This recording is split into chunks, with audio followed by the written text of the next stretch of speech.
ఏపీలో వచ్చే అసెంబ్లీలో అయినా జగన్మోహన్ రెడ్డి గారు అటెండ్ అయ్యే అవకాశం ఉందా? వైసీపీ ఎమ్మెల్యేలు వైఎస్ జగన్ వారి మీదకి తిరగబడుతున్నారా అనే విషయాలు అయితే తెలుసుకుందాం. దీని గురించి అయితే మాట్లాడేందుకు ప్రస్తుతం మనతో పాటు సీనియర్ జర్నలిస్ట్ సిఎస్ రావు గారు ఉన్నారు. నమస్తే అండి. నమస్తే. సో వైసీపీలో ఉన్న ఎమ్మెల్యేలు ఎవరైతే ఉన్నారో సో జగన్మోహన్ రెడ్డి గారి మీదకే రివర్స్ అవుతూ ఉన్నారా? సో వచ్చే అసెంబ్లీలో అయినా జగన్మోహన్ రెడ్డి గారు వచ్చే అవకాశం ఉందా? అసెంబ్లీకి రావాలంటే నాకు ప్రతిపక్ష హోదా ఇవ్వండి, అప్పుడు వస్తానని చెప్పి చెబుతున్నారు ఆయన. లేటెస్ట్గా కూడా అదే చెప్పారు. ప్రతిపక్ష హోదా ఎవరు ఇస్తారు? ప్రజలు ఇవ్వాలి అని చెప్పి చంద్రబాబు గారు చెప్తున్నారు. రాజ్యాంగంలో ఏదైతే ఉందో దాని ప్రకారమే ప్రతిపక్ష హోదా వస్తుంది. ప్రజలు ఇస్తే ప్రతిపక్ష హోదా వస్తుంది, లేదంటే ప్రతిపక్ష హోదా లేదు అని చెప్పి ఆయన చెబుతున్నారు. ఇదంతా ఒక ఎత్తు అయితే, అసలు జగన్మోహన్ రెడ్డి గారి మీద అనర్హత వేసే అవకాశం ఉందా? ఇప్పుడున్నటువంటి ఎమ్మెల్యేలు ఆయనతోటి ఉంటారా అనేది ఒక పెద్ద చర్చ నడుస్తుంది. కారణం ఏంటంటే, రాజ్యాంగంలో ఉండేటువంటి కొన్ని షెడ్యూల్స్ ప్రకారం 60 రోజుల పాటు అసెంబ్లీ కనుక గైర్హాజరైతే వాళ్ళని అనర్హత కింద ఆ సభ్యుల్ని గుర్తించవచ్చు. అది స్పీకర్కు ఉండేటువంటి విశిష్ట అధికారం.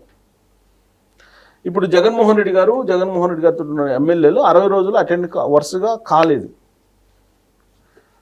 వీళ్ళు దొంగచాటుగా సంతకాలు పెట్టించారు, అలాగే కొంతమంది ఫేక్ సంతకాలు పెట్టించారు హాజరైనట్టు. కానీ స్పీకర్ సమక్షంలో హాజరైనట్టు ఆధారాలు లేవు. స్పీకర్ గుర్తిస్తేనే హాజరయ్యారా లేదని స్పీకర్ గుర్తించాలి. స్పీకర్ గుర్తించట్లా. స్పీకర్ గుర్తించిన విధంగా సంతకాలు పెట్టి బయట వెళ్ళిపోయారు ఎమ్మెల్యేలు. అలాగే జగన్మోహన్ రెడ్డి గారు గవర్నర్ ప్రసంగం అప్పుడు వచ్చి సంతకం పెట్టి వెళ్ళారు గత అసెంబ్లీలో. సో గవర్నర్ ప్రసంగం అప్పుడు వచ్చి సంతకం పెడితే అది సంతకం పెట్టి వెళ్ళిపోయారు. అది రాజ్యాంగం ప్రకారం, చట్టం ప్రకారం అది పరిగణలోకి రాదు అని చెప్పి చెప్తూ ఉన్నారు. అంటే దీని అర్థమైంది, 60 రోజుల పాటు వరుసగా రాలేదు కాబట్టి వీళ్ళ మీద అనర్హత వేసేటువంటి ఛాన్సెస్ ఉన్నాయి అనేది ఇప్పుడు సర్వత్రా వినిపిస్తుంది. 18వ తారీఖు నుంచి అసెంబ్లీ ప్రారంభం కాబోతుంది.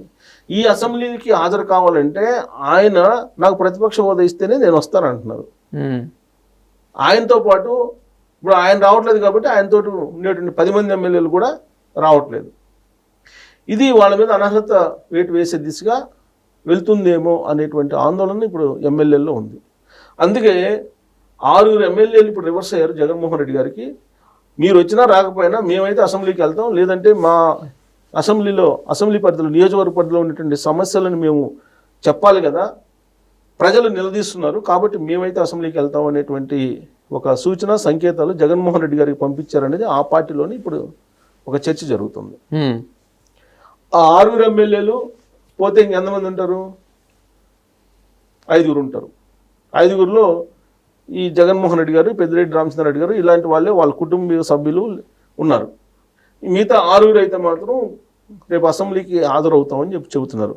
అంటే ఒకవేళ అసెంబ్లీకి ఆయన చెప్పినా కానీ వినలేదు కాబట్టి వీళ్ళు అసెంబ్లీకి హాజరయ్యారు కాబట్టి, ఒకవేళ ఆయన కనుక ఏదైనా చర్యలు తీసుకుంటే అప్పుడు ఆ పార్టీకే రాజీనామా చేసే అవకాశం ఉంది వీళ్ళు.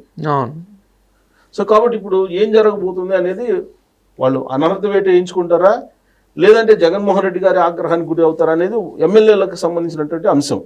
ఇక జగన్మోహన్ రెడ్డి గారి ఇష్యూ వచ్చేటప్పటికి ఆయన మీద అనర్హత వేశారనుకోండి, సపోజ్ రాబోయే రోజులు ఏం జరుగుతుంది?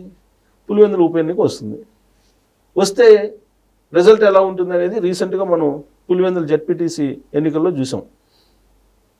సో ఉప ఎన్నిక వస్తే కనుక పులివెందుల జెడ్పీటీసీ ఉప ఎన్నికల్లో ఏం జరిగిందో అదే జరిగే అవకాశం ఉందనేది ఇప్పుడు ప్రభుత్వం అంచనా వేస్తుంది. చట్టం ప్రకారం, రాజ్యాంగం ప్రకారం స్పీకర్కు ఉండేటువంటి విశిష్టాధికారాల మేరకు జగన్మోహన్ రెడ్డి గారు 60 రోజుల పాటు వరుసగా అసెంబ్లీకి అటెండ్ కాకపోతే అనర్హత వేయటానికి సిద్ధంగా ఉండొచ్చు. మరి అనర్హత వేయించుకున్న తర్వాత ఆయన ప్రజల్లోకి వెళ్తారా, లేదంటే అనర్హత పడిన తర్వాత ఎలాగో 6 నెలల తర్వాత ఎలక్షన్స్ వస్తాయి. ఈ 6 నెలలలోపు ప్రజల్లోకి వెళ్ళి గెలిచేటువంటి ప్రయత్నం చేసి తన సత్తా ఏందో నిరూపించుకుంటాడా అనేది ఒక వర్షన్ వినిపిస్తుంది. ఇప్పుడు ప్రతిపక్ష నేత హోదా ఇవ్వాలి అని చెప్పి లెటర్ రాశారు స్పీకర్కి. ఇప్పుడు ఈ అసెంబ్లీ ఏర్పడిన తొలి రోజుల్లో ఆయన అసలు ప్రమాణ స్వీకారం చేసిన వెంటనే వెళ్ళిపోయారు, అసెంబ్లీలో లేరు ఆయన. ఆ తర్వాత మధ్యలో ఈ 60 రోజుల క్రమంలో అనర్హత పడుతుంది అనేటువంటి భయంతో ఆయన వచ్చి దొంగసాటిగా సంతకం పెట్టి వెళ్ళిపోయారు, అసెంబ్లీలోకి ఎంటర్ కాల ఆయన. మరి ఇప్పుడు అది పరిగణలోకి తీసుకోకపోతే స్పీకరు అనర్హత వేటు పడుతుంది. అనర్హత వేటు పడితే కనుక అప్పుడు జగన్మోహన్ రెడ్డి గారు ఏం చేస్తారు? వైఎస్ఆర్ కాంగ్రెస్ పార్టీ అధినేతగా ప్రజల్లోకి వెళ్తారు. ప్రజలకు వెళ్ళే అవకాశం ఉంది. జనరల్గా ఆయన మొన్న జనవరి నుంచి 2025 జనవరి నుంచి నేను ప్రజల్లోకి వెళ్తాను. ప్రతి పార్లమెంటరీ కాన్స్టిట్యున్సీ పరిధిలో నేను పర్యటిస్తాను, బస్ యాత్ర చేస్తాను, అక్కడ ఉన్నటువంటి సమస్యలు, అక్కడ ఉన్నటువంటి కార్యకర్తలు నేను పలకరిస్తానని చెప్పారు. జనవరి పోయింది. మళ్ళా ఈ రాజశేఖర రెడ్డి గారు వర్ధంతి సెప్టెంబర్ 2 నుంచి నేను కార్యక్రమాలు మొదలు పెడతానన్నారు. అది పోయింది, అక్కడ కూడా లేదు. మరి ఇంకెప్పుడు వెళ్తారు ప్రజల్లోకి అంటే బహుశా ఈ అనర్హత వేటు వేయించుకున్న తర్వాత ఆయన ప్రజల్లోకి వెళ్ళే అవకాశం ఉందా అని అంటే, ఒకవేళ అదే జరిగితే అసలు పులివెందులో మళ్ళీ ఉప ఎన్నిక వస్తే పరిస్థితి ఏంటి అనేది కూడా వినిపిస్తుంది. ఇదంతా ఒక ఎత్తు అయితే ఆయన న్యాయ పోరాటం చేస్తున్నారు ఇప్పుడు హైకోర్టులో ఏం చేసి హైకోర్టుకు ఒక పిటిషన్ వేశారు. ఆయన ఏం వేశాడు? నాకు అసెంబ్లీలో స్పీకర్ ప్రతిపక్ష హోదా ఇవ్వలేదు కాబట్టి నాకు ప్రతిపక్ష హోదా ఇప్పించండి అని చెప్పి హైకోర్టులో ఒక పిటిషన్ వేశారు. హైకోర్టు ఆదేశిస్తే ప్రతిపక్ష నేత లేదా ముఖ్యమంత్రి లేదా డిప్యూటీ సీఎం పదవులు వస్తాయా?